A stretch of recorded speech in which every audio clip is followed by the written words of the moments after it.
Imagine if you went to the theatre and instead of you enjoying the production that you had paid to watch, you allowed yourself to be consumed with anxieties, with fears, with stress about things that weren't happening now, but about things that would take place tomorrow or next week.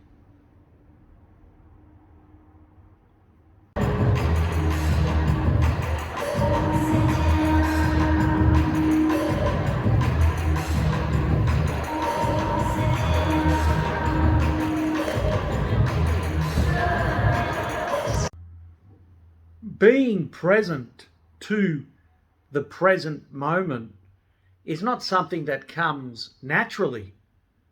It's something that I guess all of us deal with and have to deal with to one degree or another. It's not a natural thing for us all to be present to the present moment. Many of us, to varying degrees, experience stress and anxiety during our lives. And we can be at the theatre, for example, and instead of enjoying the production that we had paid to watch and enjoy, we allow our mind to be consumed with worries and stress and anxieties concerning things not of this moment, but of tomorrow or the future. For example, maybe we had been on holidays and we're thinking about what it's going to be like when we return to work. Maybe the interest rate rises are affecting us and we are stressed. How are we going to meet our mortgage commitments with these constant interest rate rises? Or maybe we have issues with our car and we have to take our car to the mechanic, and this too is going to cost money.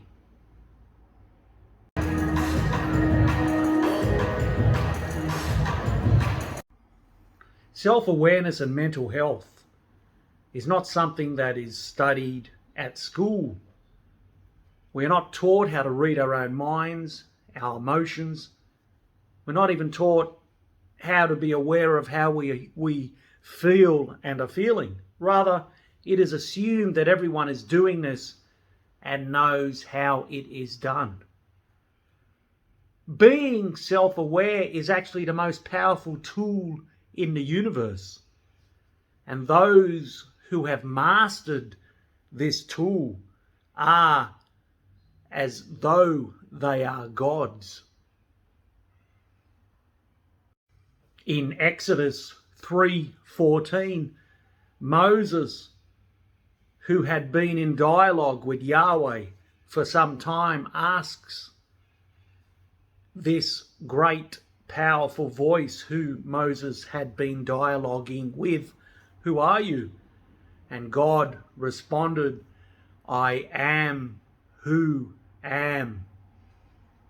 God is the complete realization of God's self at all times, never faltering and never changing. I am who am.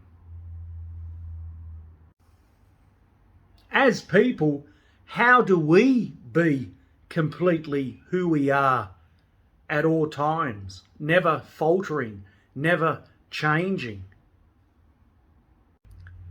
How do we know who we are and rest assured that we are at all times, not afraid that our anxieties, that our worries, that our concerns will defeat us? This is a question that only the individual can answer. It's not a question that will fit everyone.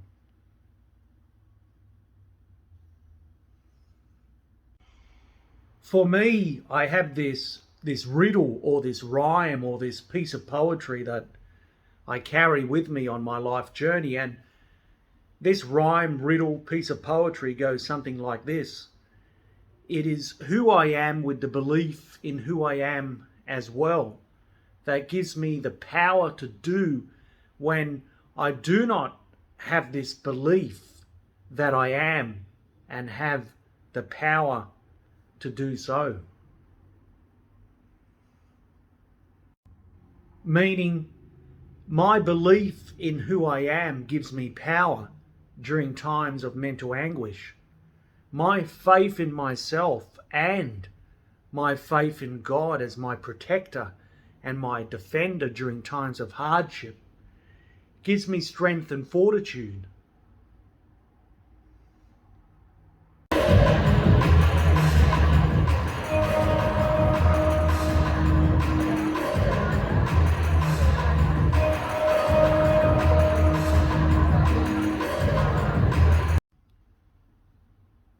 When I search the depth of my being, and when I be truly sincere and truly honest, I can say that there has never been a time in my entire life when God has left my side, when God has abandoned me, when God has not been there for me.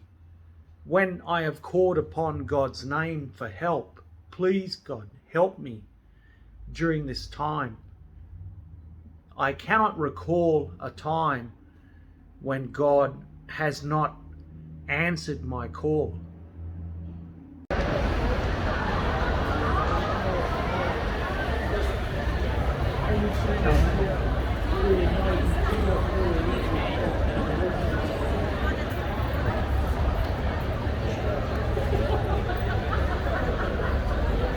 Yo con la web